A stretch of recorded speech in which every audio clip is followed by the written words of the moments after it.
शरीफ हिंदी में जिल्द 1 हदीस नंबर 7। बिस्मिल्लाहिर्रहमानिर्रहीम। हमको अबुल यमान हकम बिन नाफे ने यह हदीस बयान की। उन्हें इस हदीस की शुएब ने खबर दी। उन्होंने जुहरी से ये हदीस सुनी। उन्हें उबैदुल्लाह इब्ने अब्दुल्लाह इब्ने उत्बा बिन मसूद ने खबर दी कि अब्दुल्लाह बिन अब्बास रज़ियल्लाहु अन्हु से अबू सुफियान बिन हर्ब ने वाक़या बयान किया कि हिरकल शाह रूम ने उनके पास कुरैश के काफिले में एक आदमी बुलाने को भेजा, और उस वक्त ये लोग तिजारत के लिए मुल्के शाम गए हुए थे, और ये ज़माना था जब रसूलुल्लाह सल्लल्लाहु अलैहि वसल्लम ने कुरैश और अबू सुफियान से एक वक्ती अहद सामिक समझौता किया हुआ था। जब अबू सुफियान और दूसरे लोग हिरकल के पास एलिया पहुंचे, जहां हिरकल ने दरबार तलब किया था, उसके आसपास बड़े बड़े लोग, उल्मा, वजीर, उमरा बैठे हुए थे। हिरकल ने उनको और अपने तर्जुमान दुभाषिए को बुलवाया। फिर उनसे पूछा कि तुम में से कौन शख्स मुद्दे रिसालत के दावेदार के ज्यादा करीबी अजीज है। अबू सुफियान कहते हैं कि मैं बोल उठा कि मैं उसका सबसे ज्यादा करीबी रिश्तेदार हूं।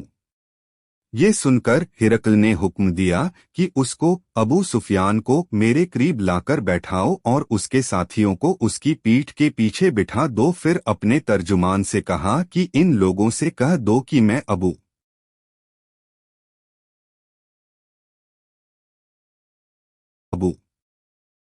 सुफियान से उस शख्स के यानी हज़रत मोहम्मद सल्लल्लाहु अलैहि वसल्लम के हालात पूछता हूँ। अगर ये मुझसे किसी बात में झूठ बोल दे तो तुम उसका झूठ जाहिर कर देना। अबू सुफियान का कौल है कि अल्लाह की कसम, अगर ये गैरत न आती कि ये लोग मुझको झुठलाएंगे तो मैं आप सल्लल्लाहु अलैहि वसल्लम की निस्बत ज़रूर गलतगोई से काम लेता।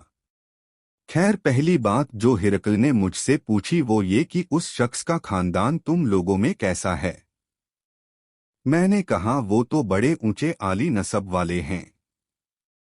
कहने लगा उससे पहले भी किसी ने तुम लोगों में ऐसी बात कही थी। मैंने कहा नहीं। वो कहने लगा उसके बड़ों में कोई बादशाह हुआ है। मैंने कहा नहीं। फिर उसने कहा बड़े लोगों ने उसकी पैरवी इख्तियार की है या कमजोरों ने। मैंने कहा कमजोरों ने। फिर कहने लगा उसके मानने वाले रोज बढ़ते जाते हैं या फिर कोई साथी फिर भी जाता है। मैंने कहा नहीं। कहने लगा क्या अपने इस दावा नुबुव्वत से पहले कभी किसी भी मौके पर उसने झूठ बोला है। मैंने कहा नहीं। और अब हमारी उससे सुलह की एक मुकर्रर मुद्दत ठहरी हुई है, मालूम नहीं कि वो इसमें क्या करने वाला है। अबू सुफियान कहते हैं मैं इस बात के सिवा और कोई झूठ उस बातचीत में शामिल न कर सका। हिरकल ने कहा क्या तुम्हारी उससे कभी लड़ाई हुई है। हमने कहा हाँ। फिर तुम्हारी और उसकी जंग का क्या हाल होता है। मैंने कहा लड़ाई डोल की तरह है, कभी वो हमसे मैदाने जंग जीत लेते हैं और कभी हम उनसे जीत लेते हैं। हिरकल ने पूछा वो तुम्हें किस बात का हुक्म देता है। मैंने कहा वो कहता है कि सिर्फ एक अल्लाह ही की इबादत करो, उसका किसी को शरीक न बनाओ और अपने बाप दादा की शिर्क की बातें छोड़ दो और हमें नमाज पढ़ने, सच बोलने, परहेजगारी और सिलह रहमी का हुक्म देता है। ये सब सुनकर फिर हिरकल ने अपने तर्जुमान से कहा कि अबू सुफियान से कह दे कि मैंने तुमसे उसका नसब पूछा तो तुमने कहा कि वो हमें आली नसब है और पैगंबर अपनी कौम में आली नसब ही भेजे जाया करते हैं। मैंने तुमसे पूछा कि दावा नुबुव्वत की ये बात तुम्हारे अंदर इससे पहले भी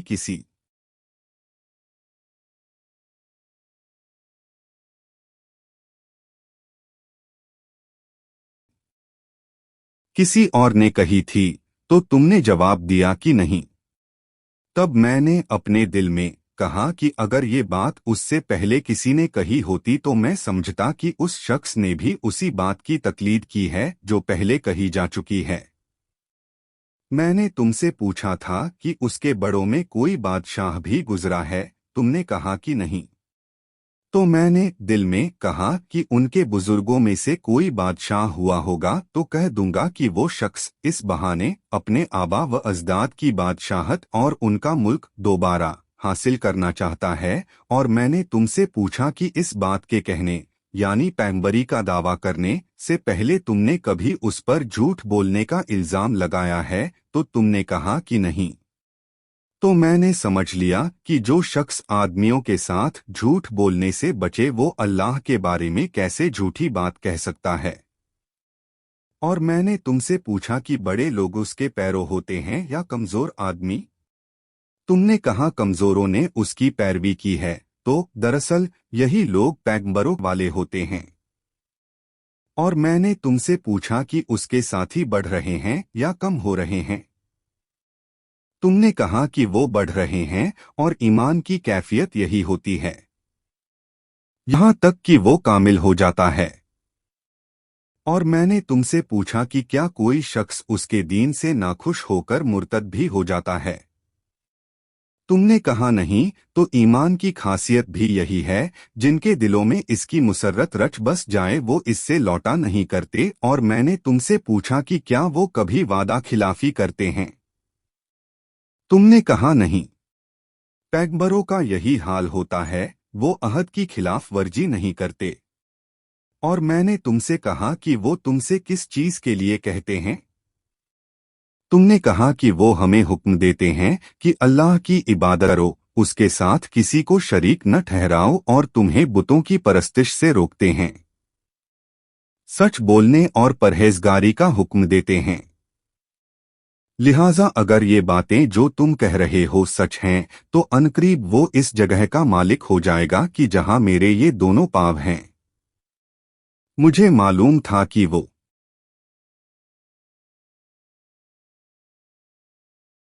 पैगंबर आने वाला है, मगर मुझे ये मालूम नहीं था कि वो तुम्हारे अंदर होगा। अगर मैं जानता कि उस तक पहुंच सकूंगा तो उससे मिलने के लिए हर तकलीफ गवारा करता। अगर मैं उसके पास होता तो उसक पाँव धोता। हिरकल ने रसूलुल्लाह सल्लल्लाहु अलैहि वसल्लम का वो खत मंगाया जो आपने दहिया कल्बी रजी अल्लाहु अन्हु के जरिए हाकिमे बसरा के पास भेजा था, और उसने वो हिरकल के पास भेज दिया था। फिर उसको पढ़ा तो उसमें लिखा था, अल्लाह के नाम के साथ जो निहायत मेहरबान और रहम वाला है। अल्लाह के बंदे और उसके पैगंबर मोहम्मद सल्लल्लाहु अलैहि वसल्लम की तरफ से ये खत है अज़ीम रूम के लिए। उस शख्स पर सलाम हो जो हिदायत की पैरवी करे। उसके बाद में आपके सामने दावते इस्लाम पेश करता हूँ। अगर इस्लाम ले आएंगे तो दीनों दुनिया में सलामती नसीब होगी। अल्लाह आपको दोहरा श्वाब देगा, और अगर आप मेरी दावत से रूगरदानी करेंगे तो आपकी रियाया का गुनाह भी आप ही पर होगा। और ए अहले किताब, एक ऐसी बात पर आ जाओ जो हमारे और तुम्हारे बीच एक जैसी है। वो यह कि हम अल्लाह के सिवा किसी की इबादत न करें और किसी को उसका शरीक न बनाए, और न हम में से कोई किसी को अल्लाह के सिवा अपना रब बनाए। फिर अगर वो अहले किताब इस बात से मुंह फेर ले तो मुसलमानों तुम उनसे कह दो कि तुम मानो या न मानो हम तो एक खुदा के इताअत गुजार हैं। अबू सुफियान कहते हैं, जब हिरकल ने जो कुछ कहना था कह दिया और पढ़कर फारिग हुआ तो उसके आसपास शोरोगुल हुआ। बहुत सी आवाजें उठीं और हमें बाहर निकाल दिया गया। तब मैंने अपने साथियों से कहा कि अबू कबशा के बेटे हजरत का मामला तो बहुत बढ़ गया। देखो तो उससे बनी असफर रूम का बादशाह भी डरता है।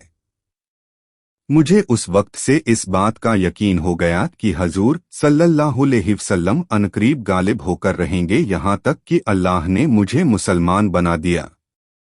रावी का बयान है कि इब्ने नातूर इल्या का हाकिम हिरकल का मुसाहिब और शाम के नसारा का लाट पादरी बयान करता था कि हिरकल जब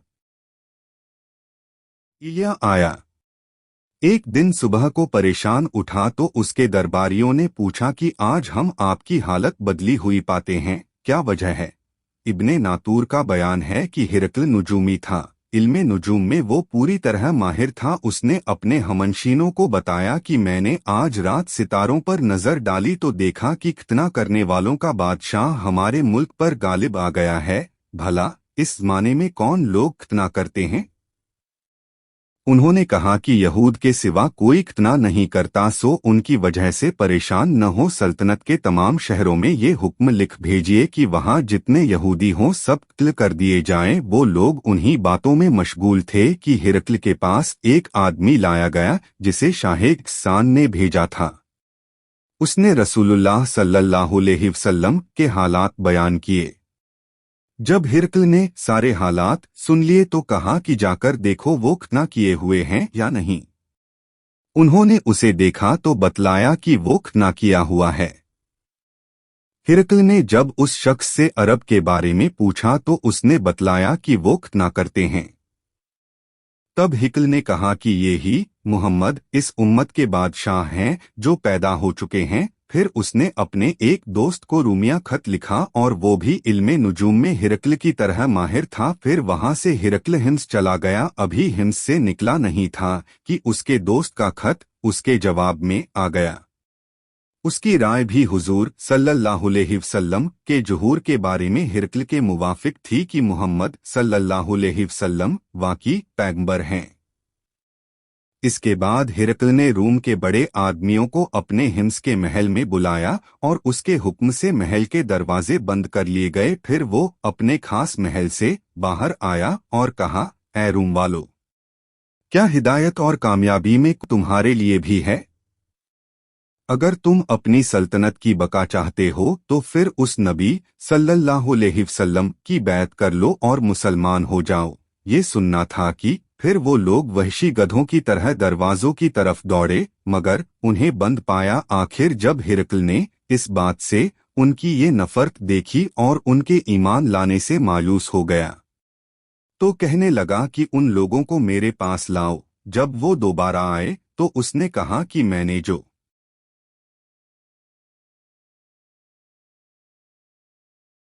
بات کہی تھی اس سے تمہارے دینی پختگی کی آزمائش مقصود تھی، سو وہ میں نے دیکھ لی۔ تب یہ بات سن کر وہ سب کے سب اس کے سامنے سجدے میں گر پڑے اور اس سے خوش ہو گئے۔ بالآخر ہرقل کی آخری حالت یہی رہی۔